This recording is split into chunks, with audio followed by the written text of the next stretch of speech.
Good morning, everybody. I am PL Nareda, Assistant Professor, Government College. And today we will discuss about a short story entitled How Much Land Does a Man Need by Leo Tolstoy, a Russian author. ये कहानी BA part first के paper second में Kota university के syllabus में सम्मिलित की गई है। इस कहानी में बताया गया है कि किस तरह से एक व्यक्ति लालच में फंस करके अपनी ज़िंदगी बर्बाद कर देता है। फिर उसको कुछ भी नहीं दिखाई देता है। जो जो उसका लालच बढ़ता जाता है वैसे वैसे उसकी ज़िंदगी जो है उलझनों से भर जाती है। ये कहानी न केवल विद्यार्थियों के लिए अपितु सभी व्यक्तियों के लिए उपयोगी है। इस कहानी का व्यावहारिक जीवन में महत्व है, इसीलिए इसको पढ़ना बहुत अच्छा लगेगा। How much land does a man need, एक व्यक्ति को कितनी ज़मीन चाहिए, ये हम इस कहानी के लास्ट में पता कर पाएंगे, इसलिए पूरे वीडियो को ध्यान से देखिए। How much land does a man need bye Leo Tolstoy. Leo Tolstoy की यह कहानी है। लियो टॉल्स्टॉय के बारे में पढ़ने से पहले हम यहाँ पे एक कोटेशन पढ़ते हैं। Every increasing position loads us with new weariness by John Ruskin. Every increasing position का मतलब होता है स्वामित्व, और इंक्रीजिंग का मतलब होता है बढ़ता हुआ स्वामित्व या बढ़ती हुई संपत्ति हमें न्यू वेरीनेस से लोड कर देती है, हमारे ऊपर नई जिम्मेदारियां लाद देती है। यानी जो जो हमारे पास पोजीशन बढ़ता जाता है वैसे वैसे हम जिम्मेदारियों के बोझ से दब जाते हैं। Leo Tolstoy is a Russian author and one of the world's greatest novelists. Leo Tolstoy जिसकी ये कहानी है वो एक रशियन ऑथर हैं और ये वर्ल्ड के ग्रेटेस्ट नॉवलिस्ट में, महान उपन्यासकारों में इनकी गिनती होती है। Tolstoy is best known for his two longest works, war and peace in 1865 to 1869 and Anna Karenina 1875 to 77। Leo Tolstoy को उसके दो उपन्यासों के लिए जाने जाता है। एक तो है उनमें से वार और पीस, वार मतलब युद्ध, पीस मतलब शांति, और दूसरा जो उपन्यास है उसका वो है अन्ना कारेनिना। और they are finest novels ever written. दोनों ही उपन्यास बहुत सुंदर है और बहुत अच्छी भाषा में ये लिखे गए हैं। How much land does a man need जो कहानी है, this is a story of two sisters. ये दो बहनों की कहानी है। टू सिस्टर्स, एक सिस्टर गांव में रहती है, दूसरी सिस्टर शहर में रहती है। उन दो बहनों की ये कहानी है। One lived a comfortable life in the city and other lived an ordinary life in the village.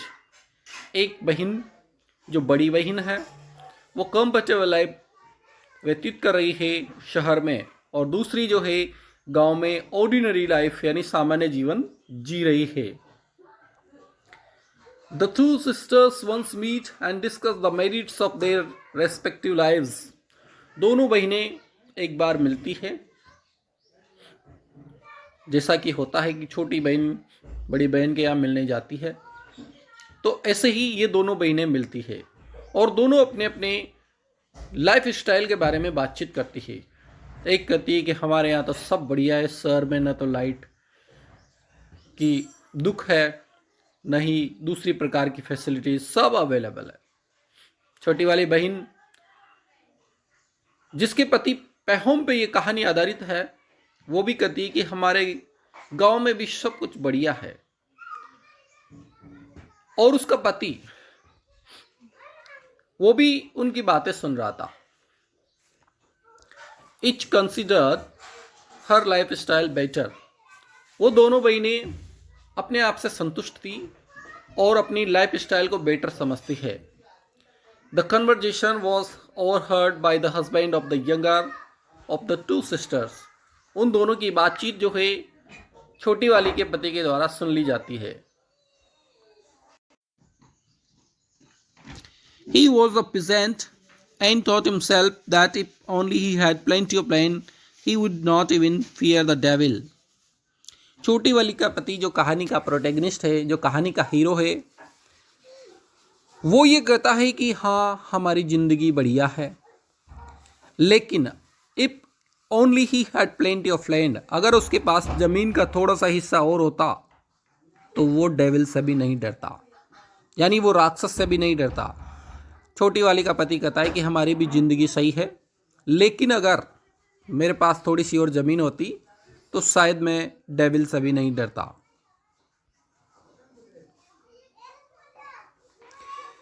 The boast was overheard by the devil and he thought of tempting the peasant into greed.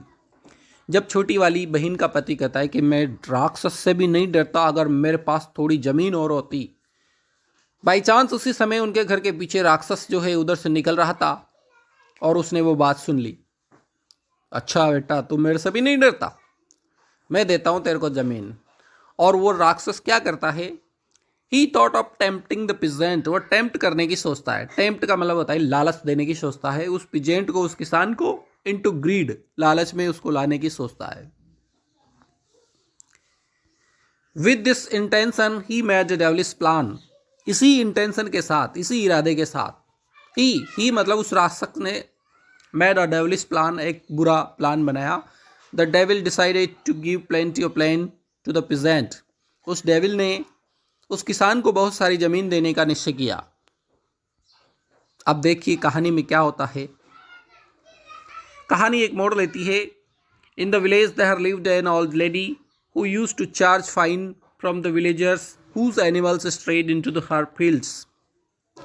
उस गांव में एक बूढ़ी औरत रहती थी और उसके पास खूब ज़मीन थी, और जिस किसी का जानवर उसके खेत में स्ट्रेड इनटू यानी प्रवेश कर जाता था उससे भी वो बहुत फाइन लेती थी।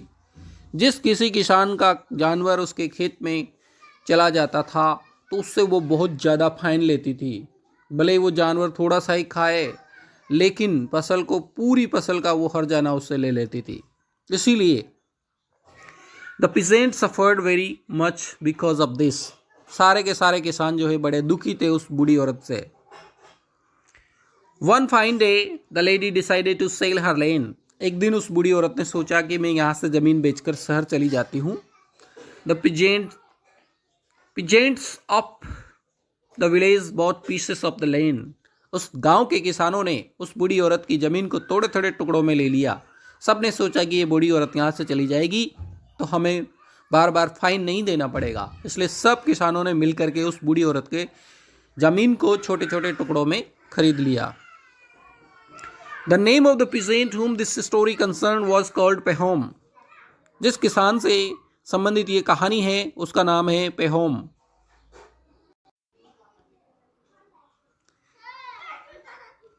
He is the protagonist, वो इस कहानी का हीरो है। प्रोटेगनिस्ट का मतलब होता है कहानी का hero. His economic status steadily grew and his fortune seemed to be escalating. पेहोम ने भी थोड़ी सी ज़मीन खरीद ली और उसकी इकोनॉमिक स्टेटस जो है अच्छी हो गई और उसका भाग्य जो है उन्नति की ओर बढ़ रहा था। एस्केलेट का मतलब होता है प्रोग्रेस करना, उन्नति की ओर बढ़ना। Pahom dreamed of extending his landed property, इस तरह से पेहोम ने धीरे धीरे अपनी ज़मीन प्रॉपर्टी को बढ़ाने का निश्चय किया। उसकी प्रॉपर्टी धीरे धीरे बढ़ती गई। He soon became rich and gave up idea of working on other people's land. किसान जो पेहोम था उसके पास अब इतनी ज़मीन हो गई कि उसने दूसरों की ज़मीन पे काम करना छोड़ दिया। पहले वह दूसरों की ज़मीन पे काम करता था, वो बटाईदारी का काम करता था, दूसरे के खेत जो है उनमें काम करता था, लेकिन अब उसके पास इतनी ज़मीन हो गई कि उसने दूसरों की ज़मीन पे काम करना छोड़ दिया। He wanted to own as much land as possible. अब उसकी स्थिति ये थी कि वो ज़्यादा से ज़्यादा ज़मीन खरीदना चाहता था। वो चाहता था कि मेरे पास और ज़मीन हो। Greed has no bounds and Pahom's greed was constantly increasing. लालच का कोई अंत नहीं होता है। ग्रीड मतलब लालच, उसका कोई अंत नहीं होता है। और पेहोम का जो लालच था उसका भी कोई अंत नहीं था। वो इंक्रीजिंग हो रहा था। कंस्टेंटली का मतलब होता है निरंतर, वो निरंतर बढ़ता जा रहा था। जब एक व्यक्ति साइकिल पे होता है तो वो सोचता है कि मैं बाइक ले लूँ, जब बाइक पे होता है तो वो फोर व्हीलर लेने की सोचता है, फोर व्हीलर आ जाती है तो फिर वो फॉर्च्यूनर लेने की सोचता है, और फिर इस तरह से वो एरोप्लेन में बैठने की सोचने लग जाता है। इसी तरह से पेहोम का जो ग्रीड था वो बढ़ता जाता है। A time comes when he was not satisfied with the land he had possessed. एक ऐसा समय आता है जब पेहोम उस जमीन से बिल्कुल खुश नहीं है जो उसके पास है, जो संपत्ति उसके पास है उससे वो बिल्कुल खुश नहीं है। The turning point in the story comes with the Pehom's meeting with the Baskir tribe. और इस कहानी में मोड़ लेने वाला बिंदु तो उस समय आता है जब पेहोम की मीटिंग होती है बस्कीर जाति के लोगों से। It was a custom among them to give their visitor a gift. बस्कीर जाति के लोग ऐसे लोग थे जो कोई भी उनसे मिलने आता था उसको वे गिफ्ट देते थे, रिटर्न गिफ्ट देते थे। बस्कीर जाति के लोगों के लिए जो गिफ्ट लेके जाता था, जो उनकी खिलाई पिलाई करते थे, उनके लिए वो रिटर्न गिफ्ट देते थे, और वो रिटर्न गिफ्ट वो खुद चुन सकता था। This gift could be chosen bye visitor himself. और ये गिफ्ट जो है खुद चुन सकता था।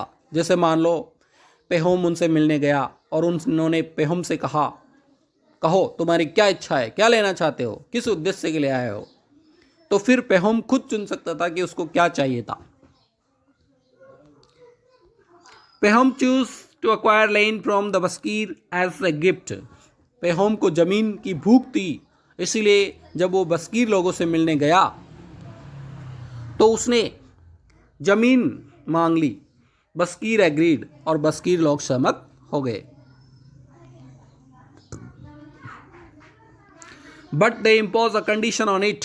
लेकिन उन्होंने एक कंडीशन लगा दी, एक शर्त लगा दी, तुम्हें जमीन मिलेगी लेकिन एक शर्त लगा दी। अब शर्त क्या है? Pahom would have to go round the length and breadth of the land. Pahom को जो है ब्रेथ और लेंथ में चक्कर काटना पड़ेगा। कहने का मतलब ये है कि जैसे पहले उसको इधर जाना पड़ेगा, फिर इधर जाना पड़ेगा, फिर इधर जाना पड़ेगा, और फिर इस तरह से उसको एक ज़मीन का टुकड़ा इस तरह से खेत बनाना पड़ेगा। एक राउंड पूरा करना पड़ेगा उसको। जितना राउंड वो पूरा कर लेगा उतनी ज़मीन उसकी हो जाएगी। Pehom would have to go round the length and breadth of the lane. He would have to return to the starting point before sunset. और एक शर्त ये थी कि उसे सनसेट से पहले स्टार्टिंग पॉइंट पे आना पड़ेगा। जहाँ से वो शुरू करेगा वहाँ से उसको शाम तक वापस लौटना पड़ेगा। सूर्य अस्त नहीं होना चाहिए। पेहोम एग्रीड टू द कंडीशन। पेहोम को भी ये शर्त अच्छी लगी और उसने इस शर्त को मान लिया। The whole night it could not sleep. पूरी रात वो सो नहीं सका। सोचो, पेहोम जो जमीन का बहुत लालची था वो कैसे सो पाएगा जब उसको ये मौका मिला कि कल तुम जितनी जमीन का चक्कर काट लोगे वो जमीन तुम्हारी हो जाएगी। किसी लालची व्यक्ति को यूं कह दी जाए कि कल तुम्हें दिए जाएंगे 100 करोड़, तो फिर वो उनके बारे में सोच सोच के कैसे सो पाएगा। ऐसी ही स्थिति थी पेहोम की। He sat even before the sun had managed to spread its morning rays. वह sat मतलब रवाना हो गया। Before the sun had managed to spread its morning rays. जब सूर्य ने अपनी मॉर्निंग रेज को फैलाना शुरू किया उससे पहले, यानी बहुत जल्दी, डॉन के समय, भोर के समय वो उठ गया। और यहाँ पर एक और बात है, जब वो सो रहा था पूरी रात तो उसको नींद नहीं आई। सुबह सुबह उसको हल्की सी नींद आ गई, झपकी, और उस झपकी में उसने देखा कि उसका पीछा राक्षस कर रहा है और उस राक्षस ने उसको लास्ट में मार डाला। ऐसा बुरा स्वप्न वो देखता है। He wanted to get a large area of land. वो बहुत बड़ी जमीन लेना चाहता था। He covered a large area but he was not satisfied. उसने एक बहुत बड़ा एरिया कवर कर लिया लेकिन उसका लालच बढ़ता ही गया। He continued walking. वो चलता गया चलता गया। He felt hunger, thirst, but he did not pay attention. उसको भूख लगी, उसको प्यास लगी, लेकिन उसने ध्यान नहीं दिया। वो सोचता रहा कि आज अगर भूखा रह जाऊंगा या प्यासा रह जाऊंगा तो कौन सा मर जाऊंगा। इसलिए वो उसका जो चलने की क्षमता थी उससे कहीं ज़्यादा चलता रहा। The sun had nearly set and Pehom was far away from the starting point. सूर्य अस्त होने वाला था और पेहोम वापस चक्कर नहीं लगा पाया, वह अपने स्टार्टिंग पॉइंट पे नहीं पहुंच पाया. He knew that it was impossible to return. वो जानता था कि ये बहुत मुश्किल है वहाँ पर लौटना, इसलिए उसने दौड़ लगाना स्टार्ट किया. उसने उस दिन खाना नहीं खाया, पानी नहीं पिया, जूते उसने खोल दिए और दौड़ लगाना स्टार्ट किया. He ran up the hillock only to see the chief of the Baskis sitting there and laughing. उसने उस पहाड़ी की ओर देखा जहां से उसने स्टार्ट किया था, जहां बस्कीर लोग बैठे हुए थे. हिलोक का मतलब होता है पहाड़ी. उसने उस पहाड़ी की ओर देखा जहां पे बस्कीर लोग बैठे हुए थे और लाफिंग हंस रहे थे. बस्कीर का जो चीफ था, मुखिया, वो बैठा हुआ था, उस पेहोम को देख करके हंस रहा था. पेहोम कुडंट वॉक नाउ. अब पेहोम चल नहीं पा रहा था, लेकिन फिर भी उसने एक सांस ली और जोर से भगा. He was so exhausted that he suddenly dropped down to dead. और उस सांस लेकर के जोर से भगने से क्या हुआ, वो अचानक गिर पड़ा और मर गया. Thus for all his greed, Pehom's requirement was only 6 feet of land. और जहां पर वो पड़ा, पेहोम जिस जमीन पे पड़ा, वो 6 फीट की जमीन थी, 6x2. इसीलिए लेखक कहता है कि how much land does a man need. एक व्यक्ति को कितनी जमीन की जरूरत है. उसको सिर्फ 6 फीट की जमीन की जरूरत है जिसमें उसको दफनाया जा सके, लेकिन उसका लालच उसको न जाने कहाँ ले जाता है.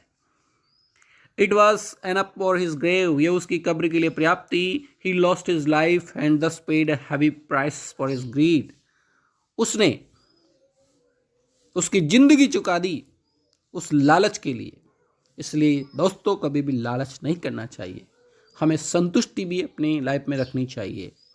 कहानी आपको कैसी लगी, लाइक कीजिए, सब्सक्राइब कीजिए और शेयर कीजिए ताकि आपके दोस्त भी फ़ायदा उठा सके. Thank you.